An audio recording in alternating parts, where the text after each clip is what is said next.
ಕಾರ್ತೀಕ ಮಾಸದ ಪುರಾಣ ಅಧ್ಯಾಯ 22. ಹರಿಭಕ್ತನಾದ ವಿಷ್ಣುದಾಸನು ಪ್ರತಿನಿತ್ಯವೂ ದೇವರ ನೈವೇದ್ಯಕ್ಕಾಗಿ ಅಡುಗೆ ಮಾಡುತ್ತಿದ್ದನು. ಒಂದು ದಿನ ಅದನ್ನು ಯಾರೋ ಅಪಹರಿಸಿದರು. ಆದರೆ ಆತನು ಯಾವ ಗೊಡವೆಯೂ ಹೋಗದೆ ಪೂಜೆಯನ್ನು ಮುಗಿಸಿ ತಾನು ಉಪವಾಸವಿದ್ದನು. ಮಾರನೆಯ ದಿನವೂ ನೈವೇದ್ಯವು ಕಣ್ಮರೆಯಾಯಿತು. ಹೀಗೆಯೇ ಒಂದು ವಾರ ಹರಿನೈವೇದ್ಯವನ್ನು ಯಾರೋ ಅಪಹರಿಸುತ್ತಲೇ ಇದ್ದರು. ಆದರೆ ಆ ಬ್ರಾಹ್ಮಣನು ಮಾತ್ರ ಪೂಜೆಯನ್ನಾಗಲಿ ನೈವೇದ್ಯವನ್ನಾಗಲಿ ತಪ್ಪಿಸುತ್ತಿರಲಿಲ್ಲ. ವಾರ ಕಳೆದ ನಂತರ ವಿಷ್ಣುದಾಸನಿಗೆ ಹೇಗಾದರೂ ಮಾಡಿ ಆ ಕಳ್ಳನನ್ನು ಹಿಡಿಯಲೇಬೇಕು ಎನಿಸಿತು.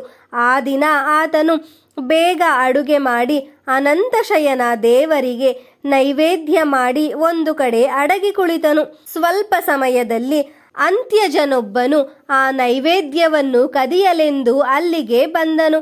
ಆತನ ಮುಖ ಹಸಿವೆಯಿಂದ ಬಾಡಿ ಬಹುದಿನವಾಗಿತ್ತು. ಆತನ ಶರೀರ ಕೇವಲ ಎಲುಬುಗಳ ಹಂದರದಂತಿತ್ತು. ಹಸಿದ ಅವನು ದೇವರ ನೈವೇದ್ಯವನ್ನು ಅಪಹರಿಸಿಯೇ ಬಿಟ್ಟನು. ಬ್ರಾಹ್ಮಣನಿಗೆ ಆತನ ದೈನ್ಯ ಸ್ಥಿತಿ ನೋಡಿ ಮನಸ್ಸು ಕರಗಿತು. ಅಯ್ಯ ಅತಿಥಿ, ಕೇವಲ ಅನ್ನವನ್ನೇ ತಿನ್ನಬೇಡ, ಸ್ವಲ್ಪ ತಡೆ, ಈ ತುಪ್ಪವನ್ನು ತೆಗೆದುಕೊಂಡು ಹೋಗು ಎಂದು ಉಪಚರಿಸುತ್ತಾ ತುಪ್ಪದ ಬಟ್ಟಲನ್ನೇ ಅವನಿಗೆ ನೀಡಿದನು. ಆದರೆ ಆ ಬಡವನು ಯಾರಾದರೂ ತನ್ನನ್ನು ಬೆನ್ನಟ್ಟಿ ಬಂದಾರೆಂದು ಹೆದರಿ ಓಡತೊಡಗಿದನು. ಬ್ರಾಹ್ಮಣನು ತುಪ್ಪದ ಬಟ್ಟಲು ಹಿಡಿದು ತುಪ್ಪ ಸೇರಿಸಿ ತಿನ್ನಯ್ಯ ಎಂದು ಅವನನ್ನೇ ಹಿಂಬಾಲಿಸಿದನು. ಸುಸ್ತಾಗಿದ್ದ ಆ ಬಡವನು ಓಡಲಾಗದೆ ಅಲ್ಲಿಯೇ ಬಿದ್ದು ಮೂರ್ಛೆ ಹೋದನು. ದುಃಖಿತನಾದ ಬ್ರಾಹ್ಮಣನು ಆತನಿಗೆ ಕೂಡಲೇ ಶೈತ್ಯೋಪಚಾರ ಮಾಡಿ ಸಂತೈಸಿದನು. ಆ ಬಡವನು ನಸುನಗುತ್ತಾ ಎಚ್ಚರವಾದಾಗ ಬ್ರಾಹ್ಮಣನು ಕಂಡ ದೃಶ್ಯವೇನು? ಶಂಖಚಕ್ರ ಗದಾಧಾರಿಯಾದ ಶ್ರೀಹರಿಯ ದಿವ್ಯರೂಪ. ಶ್ರೀಮನ್ನಾರಾಯಣನನ್ನೇ ನೋಡಿದ ಆ ಬ್ರಾಹ್ಮಣನು ರೋಮಾಂಚಿತವಾಗಿ ಕಂಗಳಲ್ಲಿ ಆನಂದ ಬಾಷ್ಪಗಳನ್ನು ಸುರಿಸುತ್ತಾ ಮೂಕನಾಗಿ ನಿಂತನು. ಈ ಭಕ್ತ ಭಗವಂತರ ಸಮಾಗಮವನ್ನು ನೋಡಲು ದೇವಾನುದೇವತೆಗಳು ಆಕಾಶ ಮಾರ್ಗದಲ್ಲಿ ನಿಂತು ಹರ್ಷಪಟ್ಟರು. ಭಗವಂತ ಭಕ್ತನ ಮೇಲೆ ಪುಷ್ಪವೃಷ್ಟಿಯಾಯಿತು. ಅಪ್ಸರೆಯರು ನರ್ತಿಸಿದರು, ಗಂಧರ್ವರು ಗಾಯನ ಮಾಡಿದರು. ಆಗ ಭಗವಂತನು ವಿಷ್ಣುದಾಸನನ್ನು ಆಲಂಗಿಸಿದನು. ಆತನಿಗೆ ತನ್ನಂತೆಯೇ ದಿವ್ಯ ರೂಪವನ್ನು ಅನುಗ್ರಹಿಸಿ ವಿಮಾನದಲ್ಲಿ ವೈಕುಂಠ ಲೋಕಕ್ಕೆ ಕರೆದೊಯ್ದನು. ಹೀಗೆ ನಿರ್ಧನನಾದ ವಿಷ್ಣುದಾಸನು ಭಕ್ತಿಯ ಪಾರಮ್ಯದಿಂದ ವೈಕುಂಠ ಲೋಕವನ್ನೇ ತಲುಪಿದನು. ಇತ್ತ ಕಡೆ ಮಹಾವಿಷ್ಣು ಯಾಗವನ್ನು ಆಚರಿಸುತ್ತಿದ್ದ ಚೋಳರಾಜ ಆಕಾಶ ಮಾರ್ಗದಲ್ಲಿ ಭಗವಂತನೊಡನೆ ಪ್ರಯಾಣ ಮಾಡುತ್ತಿರುವ ವಿಪ್ರನನ್ನು ನೋಡಿದನು.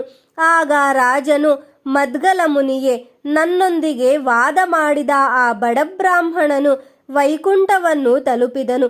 ರಾಜಾದಿರಾಜನು ಶ್ರೀಮಂತನೂ ಆದ ನಾನು ಈ ಯಜ್ಞವನ್ನು ವಿದ್ಯುಕ್ತವಾಗಿ ಆಚರಿಸಿದರೂ ಕೂಡ ಭಗವಂತನ ದರ್ಶನವೂ ಆಗಲಿಲ್ಲ. ಇನ್ನು ವೈಕುಂಠ ದೂರವೇ ಸರಿ. ಈ ಕಾರಣದಿಂದ ರಾಜನು ಭಗವತ್ ಪ್ರೀತಿಗೆ ಆಡಂಬರಕ್ಕಿಂತ ಭಕ್ತಿಯೇ ಕಾರಣವೆಂಬುದು ಸ್ಪಷ್ಟವಾಯಿತು.